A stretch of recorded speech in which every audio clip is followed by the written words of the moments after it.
It's summer in Alaska, so it's probably raining. So, how do we start a fire when everything is wet?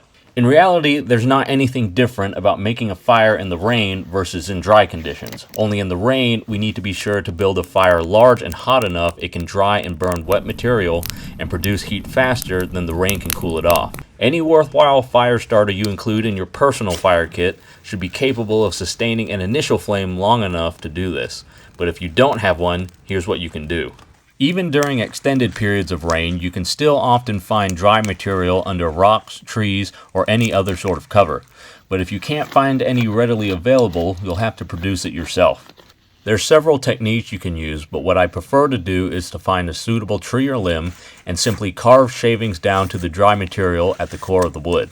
You can cut them off and make a pile of shavings, or keep them together until you've gotten a decently large collection of curls, then cut them off in one connected bundle. Making a couple of these will be enough to get your fire started. Keep them in your pocket or somewhere else dry until you're ready to use them. Those curls should be dry and thin enough for even a ferro rod to light. But if you think you'll still need finer tinder, you can make some by scraping a piece of wood. You can use the cutting edge of your blade if you have to, but the spine of your knife or any somewhat sharp edge can work. Scrape off the wet bark and softer outer layers until you get to the hard inner wood. Then keep scraping until you've created a pile big enough to keep an initial flame burning long enough to ignite your kindling.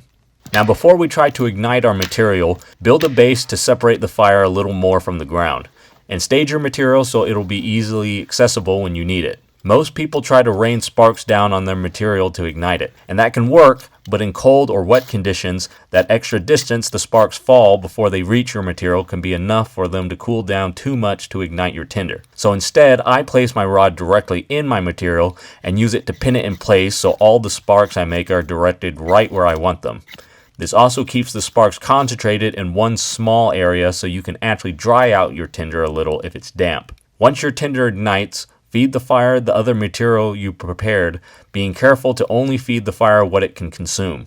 Steam rising from your fire indicates moisture, so allow it to evaporate out before you add more material. Once the fire can produce enough heat to dry and burn whatever you add to it, and it continues to grow without constant maintenance, congratulations, you have successfully created a self-sustaining fire despite the rain. Like and subscribe for more.